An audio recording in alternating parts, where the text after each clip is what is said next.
jubilee, a happy jubilee, a great jubilee. Happy jubilee, a happy jubilee, a happy jubilee, a great jubilee.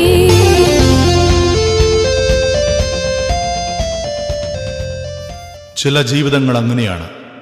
പ്രതിബന്ധങ്ങൾ എത്രയേറിയാലും ഒടുവിൽ ആ വഞ്ചി ലക്ഷ്യസ്ഥാനത്തിൻ്റെ കരയ്ക്കെത്തിയിരിക്കും. സ്നേഹപൂർവം ഞങ്ങൾ ആരംഭിക്കട്ടെ. ആത്മാവിൻ്റെ മഴവില്ല്.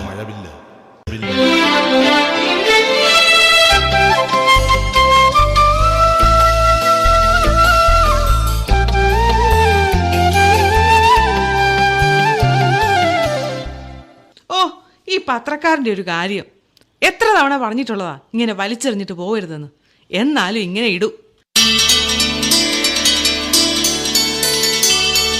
മോളെ, എടി ജിൻസി മോളെ, ഇനി വന്നേ.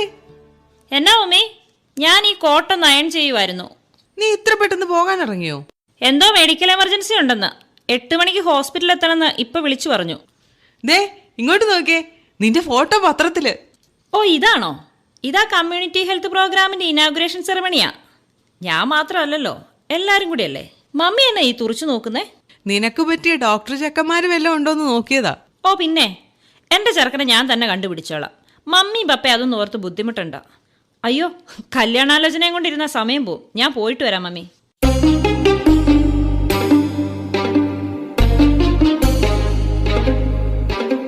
മോളിവിടെ ഉണ്ടോ? ഉണ്ട്. രാവിലെ എന്തോ എമർജൻസി കോൾ ഉണ്ടെന്ന് പറഞ്ഞ് ഹോസ്പിറ്റലിൽ പോകാൻ ഇറങ്ങും അവള്. പപ്പ, ഞാൻ പോവാ. ഡ്യൂട്ടിക്ക് കയറണം. ഇപ്പൊ തന്നെ ലേറ്റ് ആയി. സൂസൻ, കുരിക്കാട്ടിലെ ഫിലിപ്പിന്റെ മകൾ വെറും MBBS കാരിയായ മാത്രം പോരാ, MD കൂടെ എടുത്ത് എനിക്ക് അവളെ വലിയൊരു ഹോസ്പിറ്റലിന്റെ മുഴുവൻ അധികാരിയാക്കണം. എങ്കിലേ എന്റെ കണക്കുകൂട്ടലുകളൊക്കെ ശരിയാവൂ. കുടിക്കാൻ ചായയാണോ കാപ്പിയാണോ? നിനക്കെന്താ ഞാൻ പറഞ്ഞതിലത്ര താല്പര്യമില്ലാത്ത പോലെ? ഇച്ചായ, നമ്മൾ എത്ര കണക്ക് കൂട്ടിയാലും ദൈവം വിചാരിച്ചതല്ലേ നടക്കൂ. അതൊക്കെ നിങ്ങൾ ഈ ദൈവവിശ്വാസികളുടെ ഓരോ വെറും തോന്നല. കുരിക്കാട്ടിൽ ഫിലിപ്പിന്റെ ഇന്നോളമുള്ള കണക്കുകൂട്ടലുകളിൽ ഏതാണ് പിഴച്ചിട്ടുള്ളത്? 10ാം ക്ലാസ് വരെ എല്ലാ ക്ലാസ്സിലും 1ാം റാങ്ക് വാങ്ങിച്ചുകൊണ്ടിരുന്നവനെ അന്നത്തെ ബാക്ക് ബെഞ്ചുകാരനായി ഈ ഫിലിപ്പിന്റെ കമ്പനിയിലെ ശമ്പളക്കാരനായിപ്പോ. ചെറുപ്പത്തിൽ അപ്പന്റെ കൂടെ റബ്ബർ വെട്ടാൻ പോയപ്പോ മുതലാളി ചമഞ്ഞ് പരിഹസിച്ചവരെ ഇപ്പോ ഈ ഫിലിപ്പിന്റെ ഖദർകുപ്പായം കണ്ട എഴുന്നേറ്റ് നിൽക്കും. മൂത്തവനെ വക്കീലാക്കിയത് ചിലതൊക്കെ കരുതിക്കൂട്ടി തന്നെയാ. 40 ലക്ഷം മുടക്കി മകളെ പഠിപ്പിച്ച് ഡോക്ടറാക്കിയതേ അതിന്റെ 10 ഇരട്ടി ഉണ്ടാക്കാമെന്ന ആത്മവിശ്വാസത്തിൽ തന്നെയാ. ഇവിടെ എവിടെയാടി ഫിലിപ്പിന്റെ കണക്കുകൂട്ടൽ തെറ്റിയത്? നീ പറ സൂസമ്മേ. ഇച്ചായൻ ഇങ്ങനെ അഹങ്കാരം പറയല്ലേ, കർത്താവിന് അത് ഇഷ്ടപ്പെടത്തില്ല. ഈ കോവിഡും വെള്ളപ്പൊക്കവും ഉരുൾപൊട്ടലും ഒക്കെ ഉണ്ടായപ്പോ നീയൊക്കെ പറയുന്ന കർത്താവ് എവിടെയായിരുന്നു? ആ വിശ്വാസമൊക്കെ ഞാൻ പണ്ടേ എന്റെ മനസ്സിൽ നിന്ന് ഇറക്കി വിട്ടതാ. തർക്കിക്കാൻ എനിക്ക് അറിയത്തില്ല ഇച്ചായ. പക്ഷേ ഇച്ചായ, ഇതൊക്കെ ഇച്ചായന്റെ വെറും തോന്നലുകളാ. അത്രേ എനിക്ക് പറയാൻ അറിയത്തുള്ളൂ. എന്നാ ഞാൻ ഒരു കാര്യം കൂടി പറയാം. എൻ്റെ ഒരു സുഹൃത്തിൻ്റെ മകൻ ഒരു ഡോക്ടറുണ്ട്, പേര് ജോജി. അവളുടെ ഹോസ്പിറ്റലിൽ തന്നെയാണ് ഇപ്പോൾ വർക്ക് ചെയ്യുന്നത്. അവൾക്കവൻ നന്നായിട്ട് ചേരുമെന്ന് തോന്നുന്നു. തന്നെയല്ല, ടൗണിൽ ഒരു മൾട്ടി സ്പെഷ്യാലിറ്റി ഹോസ്പിറ്റൽ അവരിപ്പോൾ പണിതുകൊണ്ടിരിക്കുക. ഞങ്ങളത് പറഞ്ഞങ്ങ് ഉറപ്പിച്ചു. പിള്ളേർക്ക് തമ്മിൽ ഇഷ്ടമാണോന്ന് അറിയാതെ എങ്ങനാ? അവർ ഒന്നിച്ചു പഠിച്ചതാ, ജോലി ചെയ്യുന്നു ഒന്നിച്ച്, ഇരുവരും പരിചയക്കാരുമാണ്. ഇനിയിപ്പോ എന്തു നോക്കാനാ? അത് പിന്നെ ഇച്ചായ, അതൊക്കെ പറഞ്ഞ് മനസ്സിലാക്കി കൊടുക്കേണ്ടത് നിന്റെ ഉത്തരവാദിത്വം. ഏതായാലും ഞാൻ തീരുമാനിച്ചു കഴിഞ്ഞു. ആ അച്ഛനോ? എന്നാച്ചാ? ആ ഫിലിപ്പ് സാറേ, ഞാനൊന്ന് സാറിനോട് പറഞ്ഞ ആ കാര്യം എന്തായി? ഓ, ആ ബീവറേജ് മാറ്റുന്ന കാര്യമല്ലേ? ഞാനത് MLA സംസാരിച്ചിട്ടുണ്ട്. ആ സാറേ, പിള്ളേർ സ്ത്രീകളൊക്കെ പോകുന്ന വഴിയല്ലേ. ഇന്നലെയും കൂടെ സ്കൂൾ പിള്ളേരുടെ അടുത്ത് ആരോ മോശമായി പെരുമാറി എന്നൊക്കെ കംപ്ലൈന്റ് വന്നു. ഞാനും കൂടി വരാം സാറേ. നമുക്ക് നേരിട്ട് പോയിട്ട് MLA അടുത്ത് ഒന്ന് കണ്ട് സംസാരിച്ചാലോ? അച്ഛനിങ്ങനെ എടുത്തിയാടാതെ, ഓരോന്നിനും അതിന്റെ സമയമെടുക്കുന്നേ. പിന്നെ ഇവിടെ നാട്ടുകാരുടെ കാര്യം നോക്കാൻ ഞങ്ങളൊക്കെ ഇല്ലേ അച്ഛോ? ഫിലിപ്പ് സാർ ഈ ഇടവക്കാരനാണല്ലോ എന്ന് വിചാരിച്ചിട്ടാ ഞാൻ സാറ് വഴിയൊന്ന് ഇടപെടാന്ന് വിചാരിച്ചത്. അച്ഛനിങ്ങനെ പള്ളിക്കാരും രാഷ്ട്രീയവും ഒക്കെ ഒന്നിച്ച് കാണരുത്. പള്ളിയിൽ ഞാൻ അച്ഛന്റെ കുഞ്ഞാടൊക്കെ ആയിരിക്കും, പക്ഷെ സമൂഹത്തിൽ ഫിലിപ്പ് അങ്ങനെയാണെന്ന് അച്ഛൻ വിചാരിക്കരുത്. ഇനിയുള്ള കാര്യം അങ്ങോട്ട് പറയാം. ആ ബാർ നടത്തുന്നത് ഞാനും കൂടി ഷെയർ ഇട്ടിട്ടാ. അതിനെ അവിടെ നിന്ന് മാറ്റണമെങ്കിലും ഞാൻ വിചാരിക്കണം. അച്ഛൻ എന്നാ ചെയ്യാൻ പറ്റുന്നെന്ന് വെച്ച ചെയ്തു. എന്തിനാ ഇച്ചായ ഇങ്ങനെ ദൈവകോപവും നാട്ടുകാരുടെ മുഴുവൻ ശാപവും വലിച്ച് തലേ വെക്കുന്നത്? എന്റെ കർത്താവേ, ഇനി എന്നൊക്കെ സംഭവിക്കുമോ എന്തോ. ഫിലിപ്പ് ഇവിടെ വരെ എത്തിയതേ ഒറ്റയ്ക്ക് തന്നെയാ. ലാഭമില്ലാത്ത ഒരു കളിക്ക് ഞാൻ നിൽക്കത്തില്ലെന്ന് നിനക്കറിയാലോ. നിന്റെ വികാരച്ചനോട് പോയി പറഞ്ഞേരെ, ഫിലിപ്പിനെ കൊണ്ട് തനിനിറം കാണിപ്പിക്കരുതെന്ന്.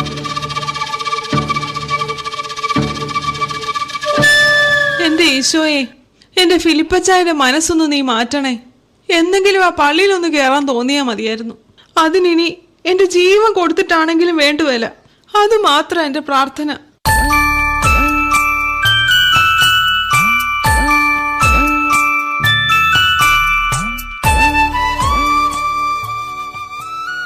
Doctor Jincy, good morning. എങ്ങനെയുണ്ട് ഓപ്പറേഷൻ തിയേറ്റർ എക്സ്പീരിയൻസ്? ഇന്നത്തെ കേസ് കുറച്ച് കോംപ്ലിക്കേറ്റഡ് ആയി പോയടോ. കൂടെ നിൽക്കുവാണേലും ഞാൻ കുറച്ച് ടെൻഷനായി. പിന്നെ ഡോക്ടർ തുളസീധരൻ വന്ന് കൈകാര്യം ചെയ്തു. Actually he was so upset.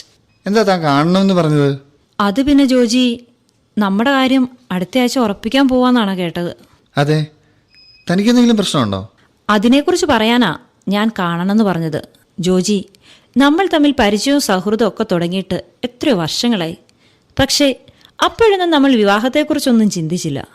ഇപ്പൊ വീട്ടുകാർ പറഞ്ഞപ്പോഴാ ഞാൻ അതിനെക്കുറിച്ചൊക്കെ ഒന്ന് സീരിയസ് ആയിട്ട് ചിന്തിച്ചു തുടങ്ങിയത്. അതിനിപ്പോ എന്താ, നിനക്കെന്നെ ഇഷ്ടമില്ലെന്ന് വല്ലതും ഉണ്ടോ? എടാ, നിന്റെ അത്ര എന്നെ അറിയാവുന്ന ആരാ ഈ ലോകത്തിലുള്ള ജോജി? അതൊന്നും അല്ല പ്രശ്നം. പിന്നെന്താ പ്രശ്നം? പഠിത്തത്തിന്റെ കാര്യമാണോ? MDക്ക് എനിക്ക് കിട്ടിയില്ലെങ്കിലും നിനക്ക് കിട്ടുമെന്ന് എനിക്ക് ഉറപ്പാണ്. അതല്ല ജോജി, ഞാൻ കുറച്ചു നാൾ മുമ്പ് ഒരു പേഷ്യൻറ്റിൻ്റെ കാര്യം പറഞ്ഞില്ലേ? ഞാൻ പ്രാക്ടീസിന് പോയ ഹോസ്പിറ്റലിൽ എന്നെ ഒരുപാട് ടച്ച് ചെയ്ത ഒരാളുടെ മരണത്തെക്കുറിച്ച്. ഏതോ ഒരു സിസ്റ്റർ അല്ലേ?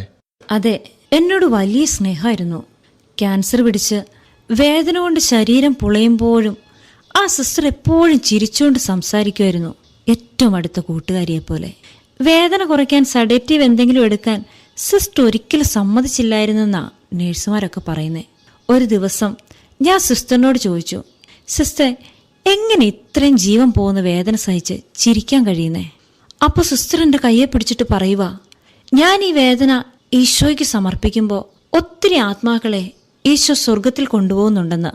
മോളെ, ഞാൻ സഹിക്കുവല്ല, സ്നേഹിക്കുവാണെന്ന്. ജോജി, എനിക്കിതങ്ങ് മറക്കാൻ പറ്റുന്നില്ലടാ. നീ എന്താ ഈ പറഞ്ഞു വരുന്നത്? അങ്ങനൊരു ജീവിതം എനിക്കും വേണമെന്ന് തോന്നുന്നു. ഒത്തിരി പേരെ സ്വർഗത്തിൽ കയറ്റാൻ പറ്റുന്ന, ഹൃദയം തുറന്ന് ചിരിക്കാൻ പറ്റുന്ന, വേദനകളെ പോലും ആത്മാക്കളെ രക്ഷിക്കാനുള്ള വഴിയാക്കി മാറ്റുന്ന ഒരു ജീവിതം. ജോജി, മരിച്ചു കിടന്നപ്പോൾ പോലും ആ സിസ്റ്റർ ഹൃദയം തുറന്ന് ചിരിക്കുമായിരുന്നു. ആദ്യമായിട്ടാ അങ്ങനൊരു മരണം ഞാൻ കാണുന്നത്. എനിക്കും നീ പറയുന്നത് കേട്ടപ്പോ അതൊരു അത്ഭുതം പോലെയാ തോന്നുന്നത്. ജോജി, നിന്റെ ഒപ്പം ജീവിതം പങ്കിടാൻ എനിക്കിഷ്ടാണ്. പക്ഷേ അതിനേക്കാൾ ഉപരിയായ ഒരു ഉൾവിളി ആ സിസ്റ്ററിനെ പോലെ ജീവിക്കാൻ എനിക്ക് തോന്നുക ജോജി.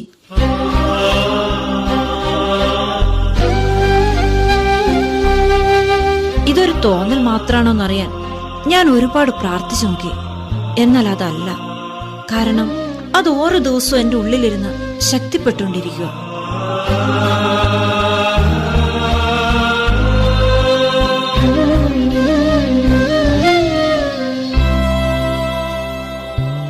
ജിൻസി, അങ്ങനെ നിനക്ക് തോന്നുന്നുണ്ടെങ്കിൽ നീ പറഞ്ഞത് ശരിയാണ്.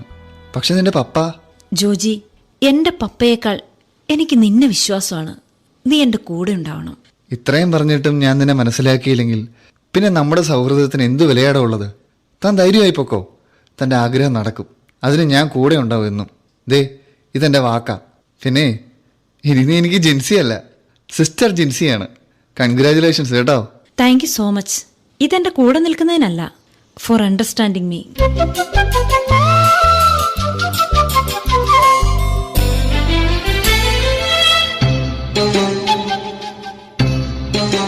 ജിൻസി, എടി ജിൻസി, എടി ജിൻസി. എന്നാ പറ്റി ഇച്ചായ? അവള് ഡ്യൂട്ടി കഴിഞ്ഞ് വന്ന് കിടക്കുവാ. ഇന്നെനിക്ക് രണ്ടിലൊന്നറിയണം. എവിടെടി അവള്, നിന്റെ പുന്നാര മോള്? ഫിലിപ്പച്ചായ, കാര്യം പറ. എന്നതാന്നേ ഈ കിടന്ന് ബഹളം വെക്കുന്നത്? എന്ന് തൊട്ടാടി നീ ഒറ്റയ്ക്ക് തീരുമാനം എടുത്ത് തുടങ്ങിയത്? എന്നതാ ഇച്ചായ? കല്യാണം ഉറപ്പിച്ച നിന്റെ മോള് സന്യസിക്കാൻ പോവാണെന്ന്. ഞാൻ പറഞ്ഞുറപ്പിച്ച കല്യാണം അവള് മുടക്കി. അവൾക്ക് കന്യാസ്ത്രീയാകാൻ പോകണമെന്ന്. എന്നാ മോളെ ഈ പറയുന്നത്? മമ്മി, എനിക്കെന്റെ ജീവിതം അങ്ങനെയാണെന്നാണ് തോന്നുന്നത്. അതെന്റെ ഉറച്ച തീരുമാനമാണ്. ജോജിയോട് ഞാൻ കാര്യങ്ങൾ പറഞ്ഞു. എടി, ഈ കുരിക്കാട്ട് ഫിലിപ്പിന് ജീവനുണ്ടെങ്കിൽ നിന്റെ കല്യാണം ഞാൻ വിചാരിച്ച പോലെ നടത്തിക്കും. പപ്പ എന്റെ ജീവിതം എങ്ങനെയാണെന്ന് തീരുമാനിക്കാനുള്ള പ്രായം എനിക്കുണ്ട്. വിവാഹപ്രായം എത്തിയ ഒരു പെൺകുട്ടിയാണ് ഞാൻ. മോളെ, പപ്പയോട് ഇങ്ങനെയാണോ സംസാരിക്കുന്നത്? അവൾ പറയട്ടെ. പ്രായപൂർത്തിയായവൾക്ക് പറയാനുള്ളത് എന്താണെന്ന് ഞാൻ കൂടി ഒന്ന് കേൾക്കട്ടെ. ലക്ഷങ്ങൾ കൊടുത്ത് ഞാൻ ഇവിടെ പഠിപ്പിച്ചതേ ഏതെങ്കിലും കന്യാസ്ത്രീ മഠത്തിന് കാശുണ്ടാക്കി കൊടുക്കാനല്ല. പപ്പയ്ക്കെല്ലാം പൈസ കൊണ്ട് അളക്കാൻ മാത്രമേ അറിയത്തുള്ളൂ. ഈ ലോകത്ത് പൈസ കൊണ്ട് വാങ്ങാൻ പറ്റാത്ത ഒരുപാട് കാര്യങ്ങളുണ്ട്. അതിലൊന്നാണ് ഈ ആത്മസംതൃപ്തി എന്നൊക്കെ പറയുന്നത്. അത് പ്രതിഫലം ആഗ്രഹിക്കാതെ നന്മ ചെയ്യുമ്പോൾ മാത്രം കിട്ടുന്നതാ പപ്പ. ലാഭം നോക്കി മാത്രം ജീവിക്കുന്ന പപ്പയ്ക്ക് അതൊന്നും ഒരിക്കലും മനസ്സിലാത്തില്ല പപ്പ. എനിക്ക് ഏറ്റവും അധികം സന്തോഷം തരുന്നതേ ഒരു സന്യാസിനിയായി ജീവിതം മുഴുവൻ മറ്റുള്ളവർക്ക് വേണ്ടി മാറ്റിവെക്കുമ്പോഴാണെന്ന് തിരിച്ചറിഞ്ഞിട്ട് തന്നെയാണ് ഞാൻ ഈ ജീവിതം തിരഞ്ഞെടുത്തത്. ഈ ഫിലിപ്പ് ജീവനോടെ ഇരിക്കുമ്പോൾ നിന്നെ ഞാൻ അതിന് സമ്മതിക്കത്തില്ല.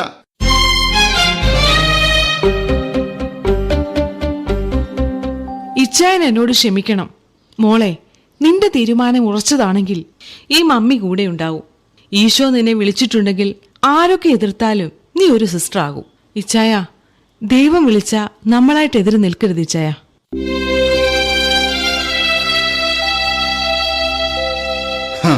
അപ്പൊ ഫിലിപ്പിനെ തോപ്പിക്കാൻ എല്ലാരും കൂടെ ഒരുമിച്ചിറങ്ങിയേക്കും അല്ലേ? ഫിലിപ്പ് സാറേ, ഇത് ജയത്തിന്റെയും തോൽവിയുടെയും ഒന്നും കാര്യമല്ല. ജിൻസിക്ക് അങ്ങനെ ഒരു ബോധ്യം ഉണ്ടെങ്കിൽ അവൾ ആ ജീവിതം തിരഞ്ഞെടുക്കട്ടെ. അതിന് നമ്മൾ തടയിട്ടാ അത് വലിയ ദുരന്തമാവുകയുള്ളൂ. എന്നാ ഇവിടെ വെച്ച് ഫിലിപ്പ് ഒരു കാര്യം കൂടി അങ്ങ് പറയുക. ഇനി ഫിലിപ്പിന് ഇങ്ങനെ ഒരു മോളില്ല. നീ മരിച്ചുപോയെന്ന് ഞാൻ വിശ്വസിച്ചോളാം. കൊണ്ടുപോയിക്കോ എങ്ങോട്ടാന്ന് വെച്ചാ. നീ കുരിക്കാട്ട് തറവാടിന്റെ പടി ചവിട്ടാൻ നീ വന്നേക്കരുത്. അതിന് ഞാൻ ചത്തുമലച്ച് കിടന്നാ പോലും.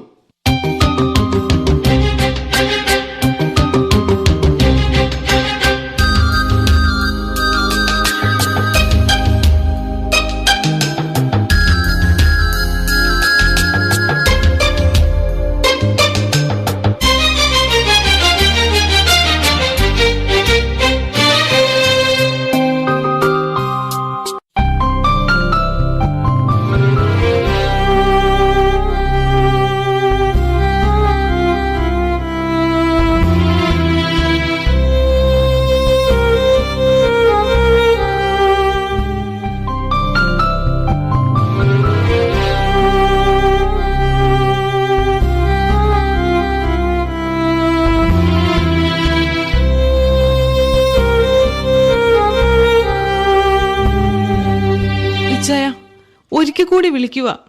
ഇന്ന് നമ്മുടെ മോളുടെ ഉടുപ്പിടിയിലല്ലേ? നമുക്ക് അവിടെ വരെ ഒന്ന് പോകാം ഇച്ചായ. കുരിക്കാട്ടിൽ ഫിലിപ്പിന് ഒറ്റ വാക്കും ഒറ്റ അപ്പനമേ ഉള്ളൂ എന്ന് സൂസമ്മയ്ക്ക് ഞാൻ പറഞ്ഞു തരണ്ടല്ലോ. എന്നാ ഞാനെങ്കിലും ഒന്ന് പൊക്കോട്ടെ. അവള് വല്ലാതെ സങ്കടപ്പെടുന്നുണ്ടാവും. പൊയ്ക്കോ. പിന്നെ ആ വഴി അങ്ങ് പൊക്കോണം. തിരിച്ചിങ്ങോട്ട് വരണ്ട. ഇതെന്റെ വീടാ. അപ്പൊ നീ പോകാനുള്ള വണ്ടി വരെ തയ്യാറാക്കിയിട്ടാ ഈ നാടകം കളിക്കുന്നല്ലേ?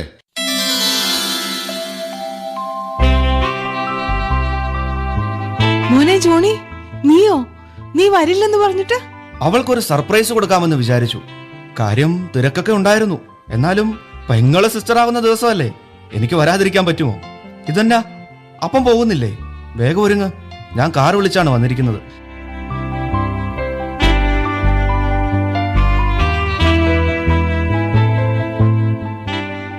മോനെ, ഞാൻ എത്ര പറഞ്ഞിട്ട് ഇച്ചായൻ കേൾക്കുന്നില്ല. എന്നാ മമ്മി ആ കാറിന് പൊയ്ക്കോളൂ. ഞാൻ പപ്പയെ കൂട്ടിക്കൊണ്ട് ഇവിടുത്തെ കാറിന് വന്നോളാം. എനിക്കൊന്ന് ഫ്രഷ് ആവുകയും വേണം.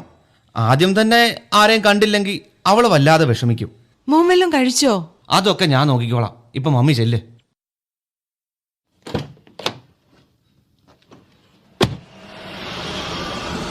ജോണി, നിന്നെ ഞാൻ പഠിപ്പിച്ച് ഒരു അഡ്വക്കേറ്റ് ആക്കിയത് എനിക്ക് കൂടി ചില ഉപകാരങ്ങൾ ഉണ്ടാകാൻ വേണ്ടിയാ. ഇപ്പൊ ഞാൻ ഒരു കാര്യം അങ്ങോട്ട് പറയുക. നീ ഒരു കേസ് ഫയൽ ചെയ്യണം. കേസോ? എന്ത് കേസ്? ആ കന്യാസ്ത്രീ മഠത്തിനും അച്ഛനുമെതിരെ എന്റെ കൊച്ചിനെ തട്ടിക്കൊണ്ടുപോയതിന് ഒരു ഹേബിയസ് കോർപ്പസ്. അപ്പൻ ഇങ്ങനെ വെറും ഒരു രാഷ്ട്രീയക്കാരനാവാതെ. ഇത് ജയവും തോൽവിയും ഒന്നും അല്ലപ്പാ. അവളുടെ ജീവിതം അവള് തിരഞ്ഞെടുത്തു. അവള് പറഞ്ഞ സിസ്റ്റർ ഉണ്ടല്ലോ, ഞങ്ങൾ ഒന്നിച്ച് ലോ കോളേജിൽ പഠിച്ചതാ. ഞങ്ങളുടെ 1ാം റാങ്കുകാരിയാ സിസ്റ്റർ കാതറിൻ. വക്കീലായിട്ട് അവൾ വാദിച്ചതൊക്കെ പാവങ്ങൾക്ക് വേണ്ടിയായിരുന്നു. ആ എൻഡോസൾഫാൻ ഫാക്ടറിക്കെതിരായി സമരം ചെയ്തവരുടെ കൂട്ടത്തില് ഈ സിസ്റ്ററും ഉണ്ടായിരുന്നു. അപകടമാണെന്നറിഞ്ഞിട്ടും ആ പാവങ്ങളെ രക്ഷിക്കാൻ അവസാനം വരെ അവർ പോരാടി. അങ്ങനെ അവർക്ക് ക്യാൻസർ പിടിപെട്ടത്. ഇപ്പോൾ ആ ഫാക്ടറി പൂട്ടിയിട്ടുണ്ടെങ്കിൽ അതിന്റെ കാരണം ആ സിസ്റ്ററിന്റെ ഒറ്റ കഷ്ടപ്പാടാണ്. ഒരു മീഡിയ അത് റിപ്പോർട്ട് ചെയ്യില്ല. കാരണം അവർക്ക് മുൻപിൽ ഇവരൊക്കെ വെറും പാവപ്പെട്ട കന്യാസ്ത്രീകളാണ്. എന്റെ സ്വപ്നങ്ങളാണ് അവള് തകർത്ത് കളഞ്ഞത്. ഡോക്ടറാക്കി അവളെ വലിയ ഹോസ്പിറ്റലിലാക്കി ഈ നാട് മുഴുവൻ അറിയുന്ന ആളാക്കി മാറ്റാനാണ് ഞാൻ ആഗ്രഹിച്ചത്. എന്നിട്ട് എന്ത് കിട്ടാനാപ്പാ? ആളുകളുടെ കയ്യിൽ നിന്നും കഴുത്തിറക്കുന്ന പൈസ വാങ്ങിച്ച് അവരുടെ നിസ്സഹായതയെ ചൂഷണം ചെയ്തുണ്ടാക്കുന്ന പൈസ കൊണ്ട് മനസ്സമാധാനത്തോടെ ഉറങ്ങാൻ പറ്റുമോ അപ്പാ? ഇത്രയും കാലം ഈ രാഷ്ട്രീയത്തിലെ സ്വാധീനം കൊണ്ട് അപ്പനുണ്ടാക്കിയ പൈസ കൊണ്ട് എന്തെങ്കിലും പ്രയോജനം ഉണ്ടായോ അപ്പാ? ഒരു ദിവസമെങ്കിലും അപ്പൻ മനസ്സമാധാനത്തോടെ കിടന്നൊന്ന് ഉറങ്ങിയിട്ടുണ്ടോ? അതൊക്കെ കൊണ്ടാ ഈ നാട് വിട്ട് ഈ വക്കീൽ പണിയും വിട്ട് ഞാൻ പുറത്തു പോയത്. അപ്പം വരുന്നുണ്ടെങ്കിൽ വാ, നമുക്ക് ജിൻസിമോളുടെ അടുത്ത് പോവാം.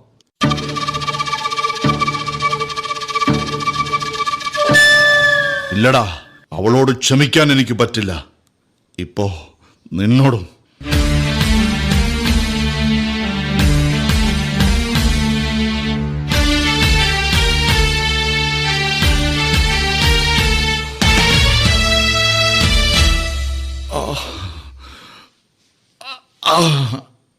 അപ്പാ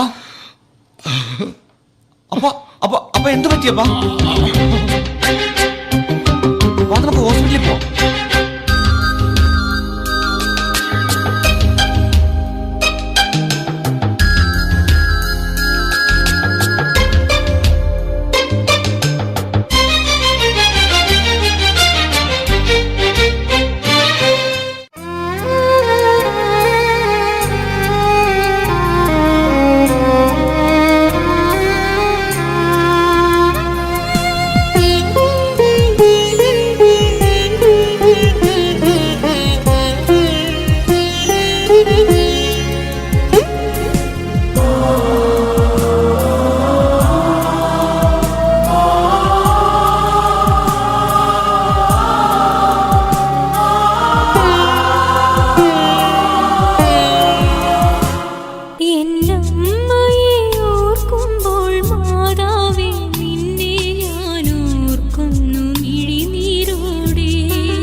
എങ്ങനെയുണ്ട് ഇപ്പോൾ? വേദന കുറവുണ്ടോ?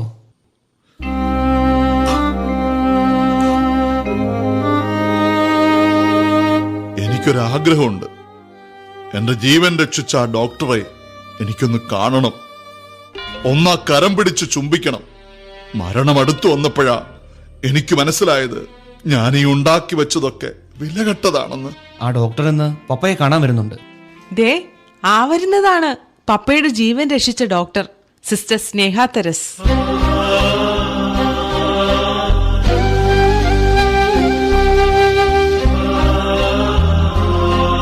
സിസ്റ്റർ, ഒരുപാട് നന്ദി എന്റെ ജീവൻ രക്ഷിച്ചതിന്. ഇതെന്റെ ജിൻസി മോളല്ലേ? മോളെ, ഫിലിപ്പച്ചായ, എന്തുമാത്രം വെറുത്തതാ എന്റെ മോളെ. എന്നിട്ട് ഇച്ചായന്റെ ജീവൻ രക്ഷിക്കാൻ ഒടുവിൽ എന്റെ മോളെ തന്നെ ഈശോ അയച്ചത് കണ്ടോ? ഈ ഉടുപ്പ് ഇട്ട് പപ്പയുടെ അനുഗ്രഹം വാങ്ങാൻ വരണമെന്ന് ഞാൻ ഒരുപാട് ആഗ്രഹിച്ചതാണ്. ഇന്നത് സാധിച്ചു. എന്റെ ഈശോയ്ക്ക് ഒരുപാട് നന്ദി. കാശ് കൂടിയപ്പോ അപ്പന്റെ കണ്ണു മറഞ്ഞുപോയി. മോളെന്നോട് ക്ഷമിക്ക. അതൊന്നും സാരമില്ലോ അപ്പ. എനിക്ക് കുറച്ച് നേരത്തെ ദൈവവിളി കിട്ടി. എന്റെ അപ്പന് ഇപ്പഴാ കിട്ടിയേ, അത്രേ ഉള്ളൂ. ഇപ്പൊ എനിക്ക് സന്തോഷമായി. കാരണം ഏറ്റവും വലിയ ധനികനാണ് ഇപ്പൊ എന്റെ മോളെ ഞാൻ കൊടുത്തേക്കുന്നത്. എന്നാ ആ ധനികന്റെ പേര് ഇച്ചായനൊന്ന് പറഞ്ഞേ, എല്ലാരും കേക്കട്ടെ. എനിക്ക് ആയുസ് നീട്ടിത്തന്ന ഒരവസരം കൂടി ജീവിതത്തിൽ തന്ന എന്റെ കർത്താവ് ഈശോ മിശിഹ.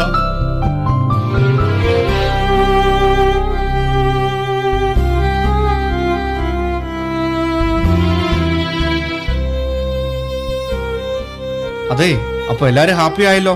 കുരിക്കാട്ടിലെ ഫിലിപ്പച്ചായന്റെ ഹൃദയമാറ്റ ശസ്ത്രക്രിയ വിജയകരമായി നടന്നിരിക്കുന്നു. അപ്പൊ നമുക്കിതൊന്ന് ആഘോഷിക്കണ്ടേ? അതിനുവേണ്ടി നമ്മൾ എങ്ങോട്ടാ പോകുന്നത് ഫിലിപ്പച്ചായ? എന്റെ ഇടവകപ്പള്ളിയിലേക്ക് എന്റെ കണ്ണു തുറപ്പിച്ചത് എന്റെ മോള. ഇനിയെങ്കിലും എനിക്കൊന്ന് ജീവിച്ചു തുടങ്ങണം, എന്റെ കർത്താവ് ആഗ്രഹിക്കുന്ന പോലെ. സുന്ദരം ഈ ജീവിതം സന്യാസം ഈ ഭൂമിയിൽ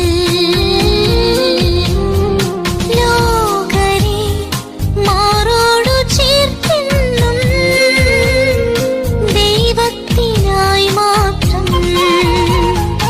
അഴുകി അഴുകി തീരും ഗോതമ്പിൻ മണി പോ അവസാന ശ്വാസം വരെ സോദര സ്നേഹം അഴുകി അഴുകി തീരും ഗോതമ്പിൻ മണി പോ അവസാന ശ്വാസം